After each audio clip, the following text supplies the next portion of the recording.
Hello and welcome to Level With Us, the show where we have a cozy video game discussion every week. But I want to change up the format a little bit where we do a little quiz episode every other episode, including today. Today I will be quizzing Marcus, but he doesn't know what about yet. So how are you feeling about this, Marcus? Are you nervous? Sure, yeah. No, more than anything, I'm excited. Okay, well, this is what we will be doing today. Here is the reveal. No. So today we are going to be playing Elden Ring, Name That Character. And this is a rare opportunity because I've been able to play a little bit of Elden Ring. I have a coworker who has let me play on his Steam Deck during lunch hours at work. So I've only played a little bit of the game. But I've learned, about the world a bit, and I've learned some of the characters' names. But Marcus, I assume you don't know very much about the characters or lore of this game. Is that correct? I know nothing about the lore of this game. This should be fun. For this episode, to kind of explain, I'm going to be showing a picture of a character from Elden Ring. I will give you some options. And then I will also give you two backstories, and you have to choose which one is correct for that character. Did you make one of the two backstories up? So I pulled a lot of these backstories from the wiki and also from dialogue that appears as is in game. But for each one of these, I kind of paraphrase it. So I wrote both backstories, but only one of them is accurate. Does that make sense? Yes. Mm-hmm. They're both within your own words, but one of them is true. The other is made up by you, not necessarily from a different character, right? Yeah, because if I tried to match the writing of the game, I would totally fail. You'd be like, Jared wrote that one. Right. So these are, instead of trying to discern how I wrote it, you have to just guess, okay, which backstory fits the character better. Also, there will be some minor spoilers ahead for character names, but this game's been out for a little while. I feel like most people are familiar with the characters, so if you're worried, you can dip out now, but there might be some minor spoilers. Okay. For our podcast-only listeners, I'd recommend watching the visual episode of this show if you want to see. I think this will still be fun to listen to, but if you want to see the pictures of the characters, I will include a link to the YouTube version in the show notes. So, without further ado, are you ready, Marcus? Yes. All right. Character number 1. Maybe, do you want to describe what you see before I give you the options? A blue lady with a very large wizard-type cap. The brim is probably about 1 to 2 feet. It's a very large floppy brim, and it looks like one of her eyes is either closed or missing. This is Elden Ring, so I'm going to say missing. And she's wearing, yeah, I think that's it. There's a moon in the background. That was a great description. You don't need to be more detailed than that. That's totally fine. Okay, so for this character, here are your options. Eldrica of the Night, Lordran the Beloved, Kaifa the Enlightened, or Ronnie the Witch. This sucks already. Okay, if it's Ronnie the Witch, that'll be... I'm just testing things out. I can't logic my way into this. C, Kaifa the Enlightened? Yes. I'm afraid that's incorrect. Okay. The answer is Ronnie the Witch. Okay. Well, I guess she's got a witch hat. I'm going to chalk this one up to just not even knowing the vibe of this game. This isn't an opportunity for me to make fun of you. This is an opportunity for me to feel validated if I made a name that felt more in line with dark fantasy to you. Well, you did. So, Ronnie the Witch. Now I'm going to read to you two backstories, both of which I wrote, but one is based on in-game text, and one is whatever came out of my head. A and B. Here is A. Ronnie is an immortal deity and the wife of King Ravast, but frequents the lands between in disguise. Her followers worship the moon and reject the Elden Ring. Her affinity for spirit magic has caused her body to be continually halfway between the ethereal and corporeal realms. That was A. B. Ronnie is a witch who recruits you into her servitude. She stole the Rune of Death from the Elden Ring to forge god-slaying black knives, an event that would ultimately lead to the ring's shattering. At some point in time, she partially lost her body and now seeks to reclaim it. Oof. I'm gonna go A. That is incorrect. Oh, man. So B is correct. She's a witch who stole the rune. So the Elden Ring is like a big rune that full of power, and she stole the death rune from it and made weapons out of it, which is pretty dope. That's a pretty cool lore thing. So the audience for this will either be people being like, "You idiot," or people being like, "Yeah, I mean, makes sense to me." But I do like hearing what you're writing, though. That you definitely got me. Like I said, it makes me feel good that, like, you know, some of these you might not get. And again, this is just for fun. There's no nothing on the line here. Sure. Also, I do want to know how our listeners do. I assume most who are familiar with Elden Ring will get these right, but who knows? You know, the lore in Elden Ring, you kind of have to look up online. It's kind of hard to find in-game. You have to piece together lots of dialogue and item descriptions to really understand what's going on. Well, just to dissect what you did good in the one that stumped me yet again, you said her followers worship the moon, and there's a moon in the picture, so that was a good stumper. Almost made me go for B was just the fact there was more detail in A. So it's like, I feel like Jared would put more detail in his to try to stump me. And then also you said the ethereal and corporeal plane, and that's a kind of a Brandon Sanderson thing, and I don't know if that's actually in Elden Ring. So, but I just went with my gut because that story sounded cooler.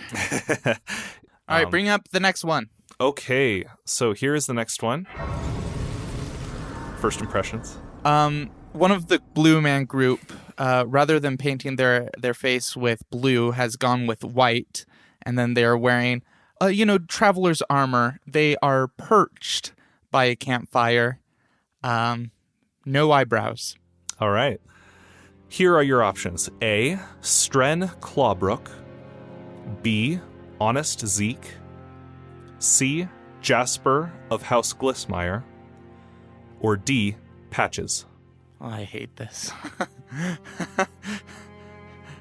D, Patches. Final answer. That is correct. Okay. I was almost guessed Zeke the Lucky. What was it? Honest Zeke. Honest Zeke. All right.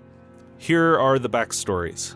A, though at first glance a beggar, Patches is actually a pseudonym for the illegitimate prince of the Queen of the Erd Tree, who now lives in exile. He's secretly heir to the throne, but he keeps this fact concealed as he offers advice to passing travelers.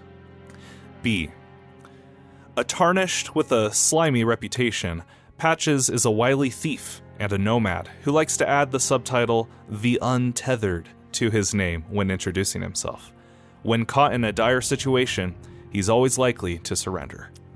Oh, you did so good, Jared. You did so good. Oh, thanks, Marcus. You've got a knack for writing things that are passable. Passable, wow. So passable as work of other people. Passable. All right. Again, I'm think for these backstories, when I don't feel like I have the evidence, I'm going to choose the one that I want to be true. You have to go with your gut. Like, look at him. Like, what fits him better? Well, here's the thing. The moon stumped me last time. The first one is he gives advice to travelers, and here he is perched by a campfire as if he's talking to a traveler. So that could easily be something that you seeded to stump me. Is he a coward or a prince? That's the question. I'm just going to go A. I'm afraid that's incorrect. Yeah, okay. Patches is a thief, and he's actually a recurring character in all of the Souls games. I didn't know this until recently, but apparently he appears in multiple games. He's kind of like their Cid, if you know who Cid is in Final Fantasy, or maybe Beetle in The Legend of Zelda. Just like someone who pops up in multiple like universes. So he is a thief. That was character number 2. So you got the name, so from here on out, you're going to get them all correct, I'm sure. Uh-huh. Next one. Okay, here's character number 3. What we're looking at is a large pot. When I say large, I mean 8 to 9 feet tall, towering above a fella. He has arms that look like it's made of ceramics and or stones. He's got 2 little baby legs, and the top of him is red. He looks decrepit, which means that he's from the game Elden Ring. All right, that was a great description. Here are your options for his name. A. Iron Fist Alexander. B.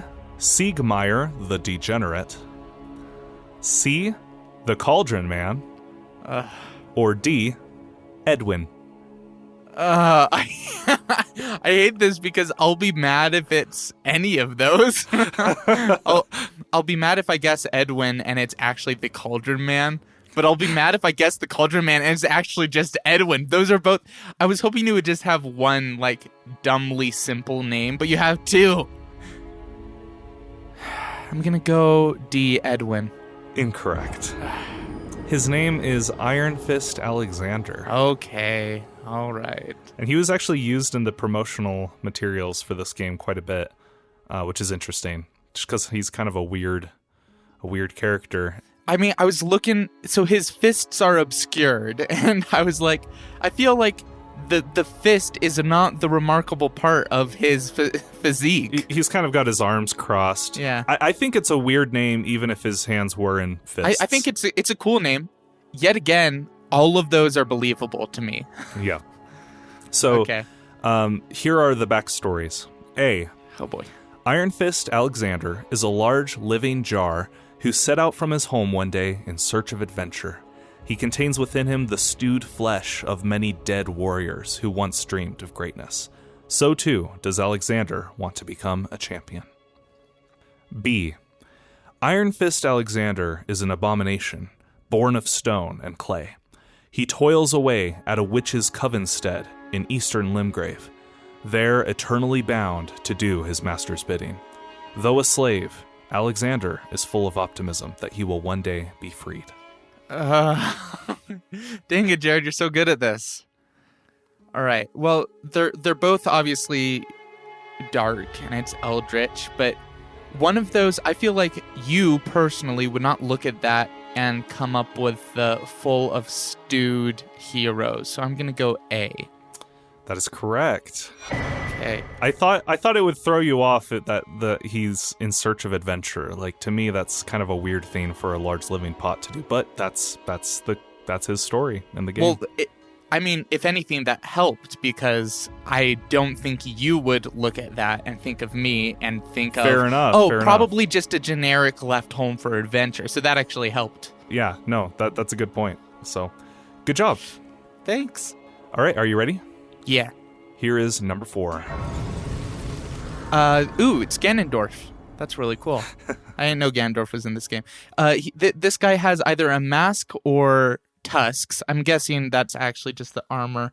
He's got mane-like hair that is red. It's a bit difficult to tell some of the features from this angle. He might have a beard. It looks like that probably is kind of some sort of armor as well. Red cape. He's either got blades sticking out of his back or those are just his weapons. Yeah, generally looks like a beast. All right. So here are your options for his name. A. Hellas, he who sunders. B. Star Scourge Radon. C. Braze the Gilded. Or D. Red Riot. Well, the last one is for sure a League of Legends character, so it can't be that one.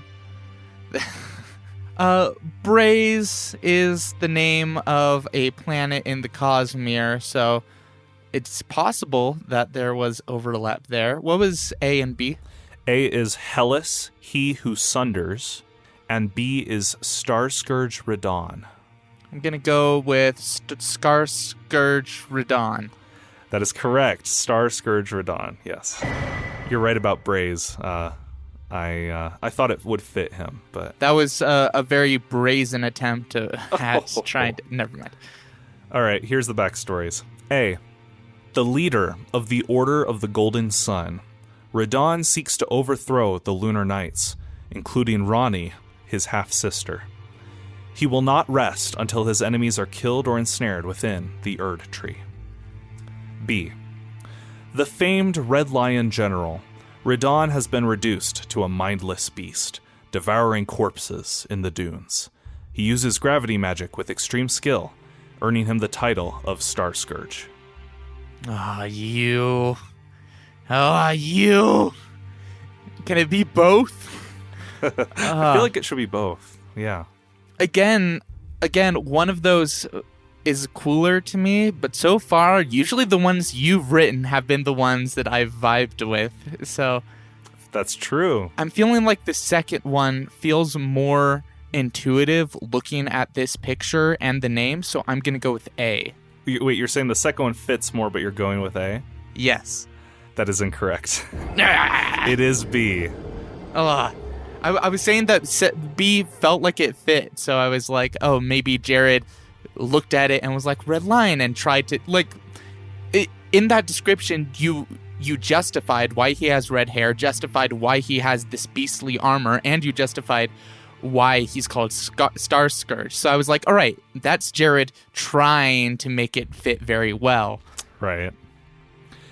So fun thing about him is you said there looks like there's weapons or arrows in his back. There actually are. There are like tons of spears and arrows that are just lodged into his back, and he's lived for the longest time in his madness in the dunes, and you as the player there's a big festival every year to try and kill him, but so far no one has been successful.